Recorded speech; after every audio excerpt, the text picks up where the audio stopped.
മഹാസമാധി മന്ദിരത്തിന് മുന്നിൽ നിൽക്കുന്ന മുത്തശ്ശി പ്ലാവിന് സുഖചികിത്സ. 124-ലധികം വർഷം പ്രായം കണക്കാക്കുന്ന പ്ലാവ് ശിവഗിരിയിലെത്തുന്ന ഗുരുദേവ ഭക്തർക്ക് തണലേകി നിലകൊള്ളുന്ന ഒന്നാണ്. ഭക്തർ ഈ പ്ലാവിൻ ചുവട്ടിലിരുന്നാണ് ഗുരുദേവ കീർത്തനങ്ങൾ ഉരുവിടുന്നത്. പ്ലാവ് ഗുരുദേവന്റെ ഇഷ്ടവൃക്ഷങ്ങളിൽ പ്രഥമ സ്ഥാനത്തുള്ളതാണ്. തണലുമായി ഫലവുമായി എന്നാണ് ഗുരു പ്ലാവിനെക്കുറിച്ച് പറഞ്ഞിട്ടുള്ളത്.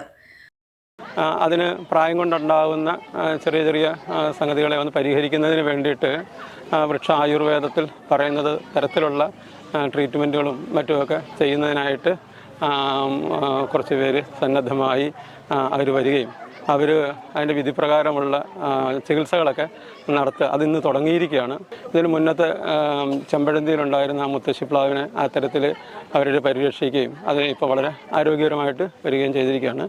ഗുരുവിൻ്റെ ഈ സമാധി മന്ദിരത്തിൻ്റെ ജീവവായു ആയിരിക്കുന്നതാണ്. ഇതിൻ്റെ ചുവട്ടിലിരിക്കുമ്പം തന്നെ ആളുകളെ സംബന്ധിച്ചിടത്തോളം അത് ഗുരുവിൻ്റെ ആ പാദത്തിൽ ഗുരുവിൻ്റെ അരികിലിരിക്കുന്ന ഒരു പ്രതീതിയാണ് ഈ പ്ലാവ്. അപ്പോൾ അതുകൊണ്ട് തന്നെ എവിടത്തേക്കാളും വളരെ വൈകാരികതയുള്ളതാണ് ഈ പ്ലാവ് എന്ന് പറയുന്നത്. പരിസ്ഥിതി പ്രവർത്തകനും വൃക്ഷവൈദ്യനുമായ കെ ബിനുവിന്റെ നേതൃത്വത്തിലാണ് ചികിത്സ നടന്നത്.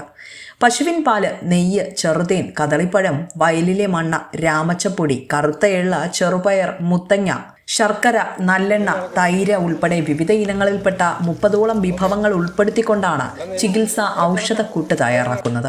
കറുത്ത എള്ള് 2 വിധമുണ്ട്. അതിൽ കറുത്ത എള്ളാണ് വില കൂടിയതും ഔഷധ ഗുണം കൂടുതലുമുള്ളത്. ഓരോ കൂട്ട് നമ്മൾ ചേർക്കുമ്പോഴും മൊത്തം ഇളകണം.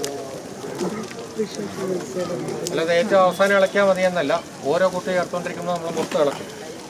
മഞ്ഞപ്പൊടി അതിൽ കൂട്ടണ്ട. അത് മാവിൻ്റെ കേടുപാടുകൾ തീർക്കുന്നതിന് വേണ്ടി നമ്മൾ ഉപയോഗിക്കുന്ന ഒരു ഔഷധമാണ്. ബാക്കി കറുത്ത ഉഴുന്നെന്ന് പറയും. കറുത്ത ഉഴുന്ന് ഭസ്മം പോലെ പൊടിച്ചെടുത്തത്, ഗോതമ്പ് ഭസ്മം പോലെ പൊടിച്ചെടുത്തത്. 122 വർഷം പഴക്കമുണ്ട് ഈ പ്ലാവിന്. പ്ലാവിൻ്റെ നാട്ടുപ്ലാവിൻ്റെ ആയുസ് എന്ന് പറയുന്നത് 85 വർഷം മുതൽ 100 വർഷം വരെയാണ്. എന്നാൽ ഇതിപ്പോൾ 122 വർഷമായി. അങ്ങനെ പ്രായം ചെന്നതോടുകൂടി ഇതിൻ്റെ ശിഖരങ്ങൾക്ക് ഉണക്ക് ബാധിച്ചു, വേരുകൾക്ക് ഉണക്ക് സംഭവിച്ചിട്ടുണ്ട്.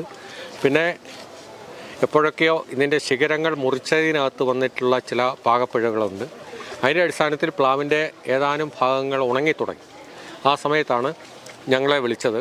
എന്തായാലും ഈ ഗുരുദേവൻ്റെ മണ്ണിൽ നിൽക്കുമ്പോൾ ഏറെ സന്തോഷം തോന്നുന്നു. കാരണം ഗുരുദേവൻ്റെ കരസ്പർശമേറ്റ 3ാമത്തെ പ്ലാവിനാണ് ചികിത്സ നൽകുന്നതിനുള്ള അവസരം എനിക്ക് ലഭിച്ചത്. 100 വർഷങ്ങൾക്ക് മുമ്പ് കേരളത്തിലും ഇന്ത്യയിലും ഉണ്ടായിരുന്ന വൃക്ഷ ആയുർവേദ രീതിയെ തിരികെ കൊണ്ടുവരിക എന്നുള്ള ഒരു വലിയ ദൗത്യമാണ് ഞങ്ങൾ ഏറ്റെടുത്തിട്ടുള്ളത്. എന്തായാലും ടീം വൃക്ഷ ആയുർവേദം ഇവിടെ എത്തി കൃത്യമായി തയ്യാറാക്കിയ മരുന്നുകൂട്ടുകൾ ലഭ്യമായി. അതിൻ്റെ അടിസ്ഥാനത്തിലുള്ള ചികിത്സ പുരോഗമിക്കുകയാണ്. ഇന്ന് കേരളത്തിലും ഇന്ത്യയിലും വെളിയിലും ആയി ഈ മരച്ചികിത്സ നടത്തുന്നത് ഞങ്ങളുടെ ഈ ടീം മാത്രമാണ് ഉള്ളതെന്ന് ഈ അവസരത്തിൽ ഓർമ്മിപ്പിക്കുകയാണ്. 3 ലിറ്റർ പശുവിൻ പാല് 7 ദിവസം പ്ലാവിൽ ചുറ്റിയ തുണിയിലേക്ക് സ്പ്രേ ചെയ്തുകൊണ്ടാണ് ചികിത്സ. ഗുരുദേവന്റെ ജന്മഗൃഹമായ ചെമ്പഴന്തിയിൽ നിലകൊള്ളുന്ന മുത്തശ്ശി പ്ലാവിനും ശ്രീനാരായണ ധർമ്മസംഘത്തിന് രൂപം നൽകിയ തൃശൂർ കൂർക്കഞ്ചേരി മഹേശ്വര ക്ഷേത്രത്തിലെ പ്ലാവിനും ബിനുവിന്റെ നേതൃത്വത്തിൽ മുൻപ് ചികിത്സ നൽകിയിരുന്നു. വിസ്മയ ന്യൂസ്, വർക്കല.